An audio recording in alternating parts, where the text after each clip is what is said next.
XRP вырос за день на 20% до 45 центов.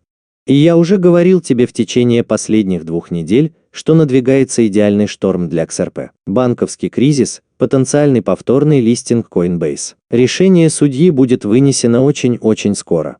Вчера в эфир вышел стандарт ISO 20022. В этом мире не бывает совпадений. Прямо сейчас XRP является самым высокоэффективным цифровым активом, входящим в первую десятку на планете. И тебе лучше поверить, что настали захватывающие времена.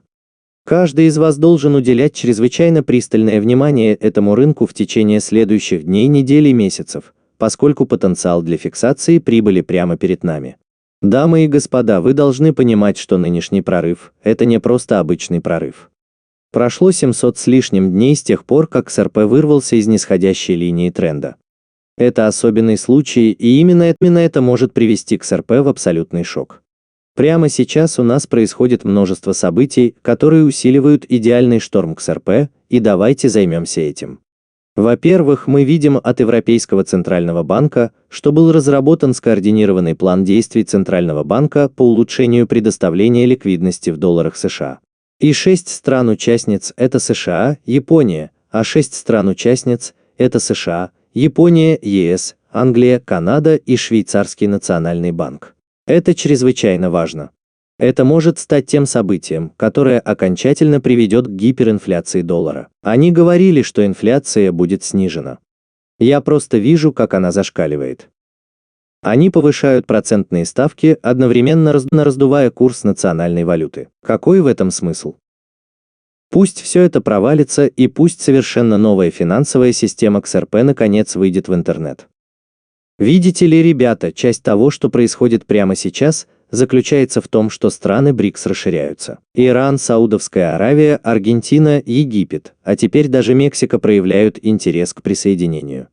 Плохая политика превращает твоих злейших врагов в друзей, а система, в которой доминирует доллар США и которая работает на SWIFT, это оружие, которым Соединенные Штаты злоупотребляют. Санкции сближают страны. Раздувание курса доллара США в качестве мировой резервной валюты объединяет весь мир в антиамериканскую коалицию, которая начинает выглядеть очень устрашающе. А вот здесь, ребята, у меня есть мощный клип от легендарного автора книги «Богатый папа, бедный папа» Роберта Кийосаки, рассказывающий о системе SWIFT и о том, как нам нужно использовать систему, подобную распределенной бухгалтерской книге, которая выходит за рамки того, что мы используем в настоящее время. Разве не забавно, что сейчас Кийосаки говорит об этой системе? Вот об этом-то и идет дискуссия. Раньше никто не говорил о SWIFT. Раньше никто не говорил о трансграничных платежах. Раньше никто не говорил о DELT. Но сейчас это находится в центре внимания самых умных финансовых умов на планете. Я не могу не подчеркнуть это достаточно сильно. XRP Perfect Storm уже у нас на пороге, и я хочу, чтобы вы все прислушались к нему. Если вы находитесь не на той стороне Запада, не на той стороне западной идеологии, то на вас будут наложены санкции, вас вышвырнут из SWIFT. И это превращение доллара в оружие, я думаю, есть то, что ускорило объединение всех этих стран. А когда ты разговариваешь? Примерно так. Не мог бы ты объяснить, что такое SWIFT? Потому что такие парни, как я, этого не делают. Конечно. Система SWIFT – это, по сути, кислород, необходимый для того, чтобы дышать трансграничными платежами. Другими словами, вам не разрешается отправлять свои деньги из одной страны в другую, если только они не проходят через систему SWIFT, которая в основном представляет собой компьютерную систему, если хотите, или систему доски объявлений. Это то, что позволяет банкам обменивать деньги туда и обратно, а также осуществлять клиринг через систему расчетных банков США. Так что для того, чтобы торговать долларами, у вас должен быть доступ к системе SWIFT. И если вас вышвырнут из системы SWIFT, вы не сможете торговать долларами. А если вы не можете торговать долларами, вы не сможете покупать нефть и продавать свои товары по всему миру. По сути, это изолирует вас. Ну, если, конечно, ты не торгуешь своим Ираном и не продаешь свою нефть Китаю за облигации в нефтяных юанях, которые немедленно конвертируются. Что случилось? Но разве Америка не практиковала SWIFT? Совсем недавно они наказали целую кучу стран. Совершенно верно. И нет лучшего примера, чем то, что они сделали с Россией, вышвырнув их из SWIFT. И ты видел, что сделала Россия в отместку. Они продают свои товары за золото, рупии, рубли и юани и уходят в сторону. Именно это издевательство, как ты сказал в самом начале, именно это лицемерие заставляет всех садиться за стол переговоров.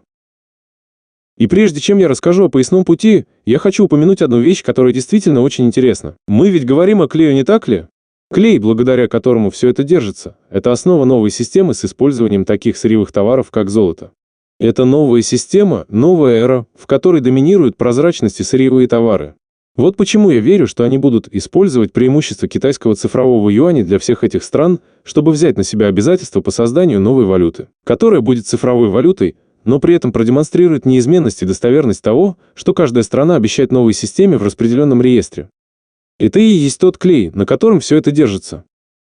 Лозунгом сплочения является все, что мы делаем для дестабилизации мира и наши санкции.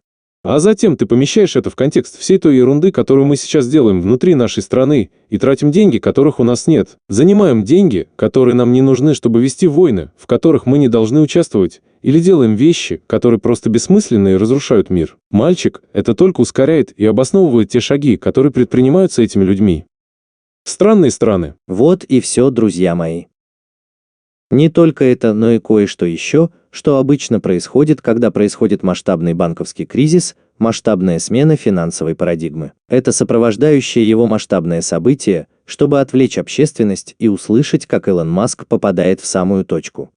О, банковская система рушится. Арестуйте Дональда Трампа.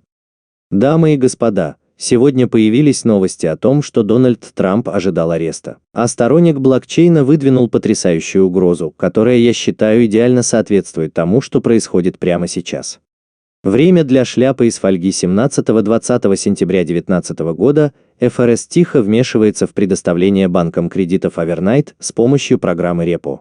Отвлекающий маневр 8 дней спустя Пелоси объявляет о политических шагах в направлении Дональда Трампа, и это доминирует в заголовках газет. Это постоянная тенденция.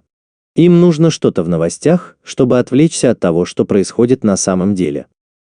И если ты думаешь, что это несчастный случай, если ты думаешь, что это совпадение, то ты абсолютно ошибаешься. Леди и джентльмены, пока это продолжается и новостные агентства сообщают об этом направо и налево, обратите внимание на изменения, происходящие в банковской системе, потому что это самое важное.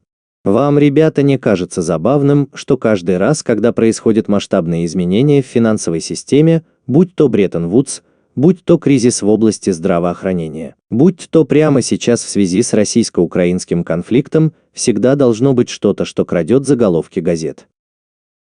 99% людей не обращают внимания на банковскую систему, потому что об этом не пишут в заголовках газет. Власть имущие, знающие люди, люди, которые контролируют триллионы долларов на планете, они не хотят, чтобы ты обращал на это внимание. Но сообщество XRP обращает на это внимание с самого первого дня. Именно поэтому мы вот-вот станем новым 1%. Мы уже достаточно настрадались. Решение судьи уже на подходе. Время доллара США как мировой резервной валюты подходит к концу. Банковская система терпит крах в режиме реального времени. Страны БРИКС набирают силу. XRP стремительно развивается. Совпадений больше не бывает. Приготовься фиксировать прибыль и менять нашу жизнь, потому что мы вот-вот вступим в глобальную дерьмовую бурю. Это не учебная тревога. Это настоящее дело. И я с нетерпением жду возможности повести всех вас в землю обетованную. Как всегда, я ценю каждого из вас.